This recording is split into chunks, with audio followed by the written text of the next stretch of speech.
On a night that began like any other, a chilling discovery would send shockwaves through the city, leaving an enduring mystery in its wake. The headlines screamed of a murder so baffling it would haunt the minds of New Yorkers for decades. With no clear motive, suspect, or weapon identified, Fink's murder stands as one of New York City's most perplexing crimes.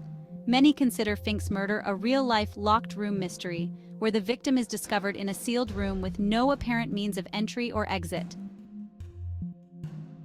Isidore Fink migrated to the USA from Poland and later established a laundry business in New York City during the early 20th century.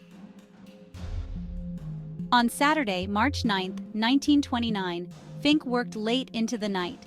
His business, Fifth Avenue Laundry, occupied the ground floor of 4 East 132nd Street, a tenement building, with its entrance directly facing the street. His wife and family were in Europe. The neighborhood experienced a significant rise in crime due to the economic downturn. Fink feared being robbed.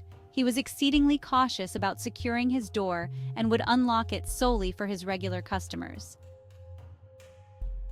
At 10:30 p.m., Fink's neighbor, Mrs. Lachlan Smith, who lived back of the tenement building, heard screams and blows, but no shots. Frightened, she ran out to summon the police officer who was nearby. When Kattenborn knocked on Fink's door, there was no response. He attempted to open the door, but it was locked. Fink's shop door was locked from the inside with a 7-inch iron sliding bolt. The windows were nailed shut from the inside and protected with bars. The small transom window over the door was open, but not big enough for an adult to climb through. Police officers reportedly lifted a child through the transom window to unlock the door for them. Upon entering, they discovered 30-year-old Fink's body in the rear of the room, with 2 gunshot wounds on the left side of his chest and 1 through his left hand. It did not appear to be a robbery, as money in his pocket and the cash in the register were undisturbed.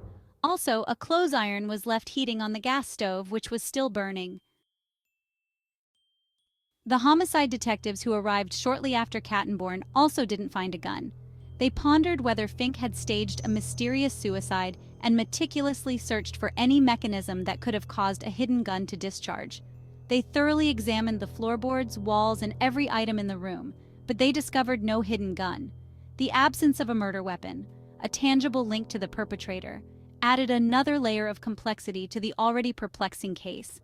It was as if the weapon had vanished into thin air, leaving behind only the aftermath of its use. The detectives knew that finding it could be the key to unlocking the entire mystery. No fingerprints were discovered by the police at the crime scene. Gunpowder residue on Fink's left hand suggested he had been shot from close proximity. How could the perpetrator have entered and left without leaving a trace? The locked door seemed to defy logic, adding another layer of enigma to an already baffling case. According to one report, a friend of Fink's visited the laundry after 9:45 p.m. and informed the police that he had encountered a, and I quote, Negro man and woman, end of quote there, inquiring about unclaimed secondhand underwear that Fink might have for sale. Observing that Fink was occupied, the friend departed. The police never managed to locate the couple. There were also rumors circulating that 2 well-dressed women were seen in the hallway that evening. However, when officers visited Fink's residence at 52 East 133rd Street and spoke with his landlord, Max Schwartz, he described Mr. Fink as a person who never associated with women and had no identifiable enemies. The lack of witnesses, coupled with the carefully orchestrated nature of the crime, suggested a level of planning that spoke to the perpetrator's familiarity with Fink's routine and the building's layout. The public was captivated by the mystery, with newspaper headlines screaming about the baffling death of Isidore Fink. Speculation ran rampant, but concrete answers remained elusive. March 10, 1929. The New York Times headline, "Laundry owner slain at work in his shop." Harlem man is found shot dead by assailant who entered through transom. This theory was bolstered by a damaged hinge on the window. Seriously, this makes no sense. The attacker must have been quite petite, perhaps the size of a small boy. And after shooting Mr. Fink, wouldn't it have been simpler and quicker to exit through the door to flee onto the street, rather than squeezing back out through the narrow transom window? Another theory proposed that the perpetrator, unable to gain entry into the secured shop, had possibly stood on an object outside the door and fired 3 shots through the open transom window. This theory was disproven when an examination of Fink's hand revealed distinct scorch marks characteristic of a close-range gunshot wound. According to the medical examiner, the injury likely occurred during a struggle for the weapon. Fink was shot in the hand while grappling with his attacker. Subsequently, he staggered back and was then struck twice more in the chest by bullets. Investigators initially theorized that Mr. Fink was shot in the hallway and sought refuge in his laundry room, locked the door against his assailant. However, this theory was dismissed by the medical examiner, who stated that the chest wounds Mr. Fink suffered would have resulted in almost instant death, leaving him no opportunity to carry out such actions. Then came the question of motive.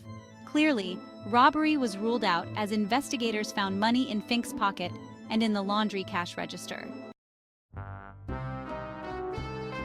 Who brutally murdered a laundryman who mostly kept to himself? The murder of Isidore Fink is a story of intrigue, a tale that has inspired countless books, articles, and discussions. It is a mystery that has captivated the imagination of many, each trying to piece together the puzzle. 2 years later, on August 3, 1931, NYPD Commissioner Edward P. Mulrooney expressed his bewilderment on a WOR radio program titled Man in the Front Row. Mulrooney stated that Mr. Fink's murder was an I quote, unsolvable mystery, end of quote. Is Commissioner Mulrooney right? Only time will tell. Please support this channel. Please subscribe, like, and comment. Thank you very much.